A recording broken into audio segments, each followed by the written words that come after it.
વહુ બેટા, ગુરુવારે હવે તું તારા વાળ પણ ના ધોતી અને તારા કપડાં પણ ના ધોતી. અને હા, ગુરુવારે કોઈ પણ લીલા શાકભાજી, લસણ, ડુંગળી, બટેકા કાંઈ જ ના ખાતી, હે ને? જી મમ્મી જી, હું એમને પણ સમજાવી દઈશ ફોલો કરવા માટે.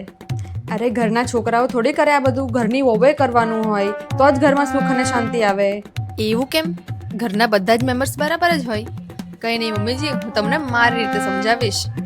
મમ્મીજી, અત્યારે હું મંદિરે પૂજા કરીને આવી છું તો પંડિતજીએ કીધું છે કે આપણા ઘરમાં વડીલ અને સૌથી સમજદાર લેડી હોય એને મૌન વ્રત કરવું પડશે, તો જ ઘરમાં સુખ અને શાંતિ આવશે. અને આપણા ઘરમાં સૌથી સમજદાર તો તમે જ છો. ઠીક છે, ક્યારે રાખવાનું છે મૌન વ્રત? કાલે આખો દિવસ. અરે રે. અને હા મમ્મીજી, કાલે તમારે આખો દિવસ ઉપવાસ પણ હશે, તમે પાણી સિવાય કંઈ જ નહીં લઈ શકો અને બહાર પણ નહીં જઈ શકો. હે? આવું પંડિતજીએ કીધું છે. ઘરમાં એટલું પણ અંધવિશ્વાસી થવાની જરૂર નથી. મારાથી જેટલું થશે એટલું જ હું કરીશ. ઠીક છે, મારાથી પણ જેટલું થશે એટલું જ હું કરીશ મમ્મીજી.